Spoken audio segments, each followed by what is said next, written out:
यमुनानगर में नगर निगम सफाई कर्मचारी को हड़ताल लगातार जारी है, जिससे शहर की सफाई व्यवस्था की पूरी तरह प्रभावित होने लगे हैं। कई इलाकों में कूड़े के ढेर लगे हैं और लोगों को गंदगी और बदबू का सामना भी करना पड़ रहा है। कर्मचारी की मांग है कि कच्चे कर्मचारी को पक्का किया जाए और इसके साथ ही पुलिस को भी कार्रवाई की जाए।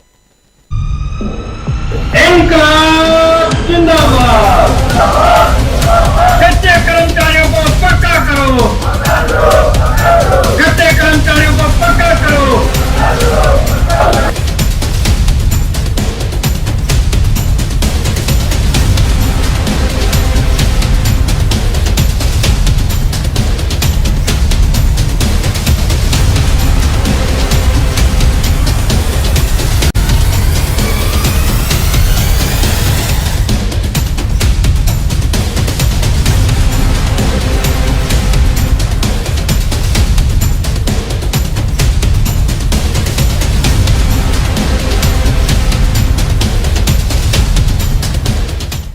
मेरा नाम प्रवेश कोचा, मैं डिस्ट्रिक्ट प्रेसिडेंट नगर पालिका कर्मचारी संघ हरियाणा जिला यमुनानगर। आज हमारा जो 7वां दिन हड़ताल का है, ये हड़ताल इसलिए की जा रही कि बार बार सरकार के साथ जो अपना शीर्ष मंडल है नगर पालिका कर्मचारी संघ हरियाणा का, उसके साथ कई दौर की बातचीत हुई और सरकार ने तमाम मांगों को कर्मचारियों की जायज ठहराया और आश्वासन दिया कि हम जल्द ही मानी गई मांगों के पत्र जारी कर देंगे और इन कच्चे कर्मचारियों को पक्का करने की बात कही थी। लेकिन काफ़ी अरसे बीत जाने के बावजूद आज हमारी मजबूरी बनी कि सरकार ने जो टरकाऊ रवैया अपनाया और जो हठधर्मिता के ऊपर सरकार आई हुई है, इससे कर्मचारियों में भारी रोष है।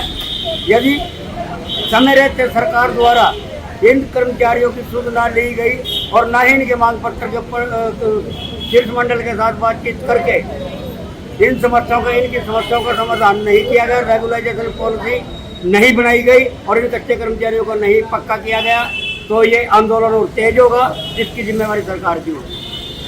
तो ये लगातार चलेगा जी, जब तक सरकार इनके पक्का करके इनकी चिट्ठी नहीं भेजती, तब तक ये दरिया से बिछी रहेगी। नगर पालिका कर्मचारी संघ हरियाणा दोनों ब्रांचों का राज्य यमुनानगर का मुख्य सलाहकार। मैं तो एक बात कहना चाहता हूँ मंच के माध्यम से सरकार को कि ये जो कर्मचारी 2018 के अंदर हड़ताल कर रहे थे, उसके बाद दिवाली में भी हड़ताल करी और सरकार ने मान लिया कि हम इनको पक्का कर देंगे और आज तक पक्का नहीं करा सरकार ने।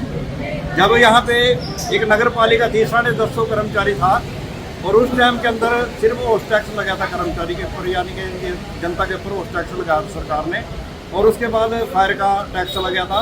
और अब ये सरकार नगर निगम बना दिया, नगर निगम के अंदर यानी कि कितने कर्मचारियों की जरूरत पड़ती है और आज कर्मचारी 550-600 रह गया यहाँ। और आम जनता के ऊपर एक कूड़े का टैक्स भी ठोक दिया सरकार ने और 50 रुपये सिलेंडर में बढ़ा दिए सरकार ने। ये मान लें जनता को भी गुमराह कर रहे हैं ये सरकार बीजेपी की, और इन कर्मचारियों को भी एक कर्मचारी इतना पीड़ित है कि इनको सामान नहीं मिलता काम करने का समय से और इनकी तनख्वाह नहीं समय से मिलती। और मेन समस्या जो इनकी है कच्चा कर्मचारी, कच्चा 19 साल 20 साल इनको हो गए हैं। तो सरकार से मेरा अनुरोध है कि सरकार जल्द इनको बहकावे में ना रख के इनको पक्का करे सरकार, और जब तक इनको सरकार पक्का नहीं करेगी तो ये दरिया से पीछे रहेगी। हम इस लड़ाई को और तेज करेंगे, क्योंकि सरकार आनाकानी कर रही है और सरकार मान लेती है बात को। मानने से पेट नहीं भरता कर्मचारियों को, पक्का करने से भरेगा। ये वही कर्मचारी हैं जो कोरोना योद्धा कह रही थी इनको कर्मचारियों को सरकार। भाई मेरी सरकार से अपील है, अगर सरकार समय रहते इनको पक्का करती है ठीक है, नहीं तो दरिया से पीछे रहेगी। और इसके अंदर सर्व कर्मचारी संघ भी हमारे बीच में आने वाला है अगर सरकार जल्दी ना मानी। इधर फायर के कर्मचारी बैठे हैं, क्या मांग रहे हैं सरकार से? एक हंडी में 2 पेट कर रही है सरकार। मुख्यमंत्री को शर्म आनी चाहिए। एक पुलिस वाला वहाँ पे मरता है सेवा के दौरान गुड़गांव के अंदर, उसको 1 करोड़ रुपया दिया जाता है और फायर के 2 कर्मचारी शहीद हो जाते हैं, उनके लिए 1 करोड़ रुपया मांग कर रहे हैं और फायर के कर्मचारी भी इतने दिन से हड़ताल पे बैठे हैं। तो ज़्यादा न क्या, तो मैं अपनी बात को यहीं विराम दूंगा और सरकार से आग्रह करूँगा, अगर सरकार इस बात पे सहमत होती है तो ठीक है, नहीं तो ये लड़ाई और तेज होगी। जय संघर्ष।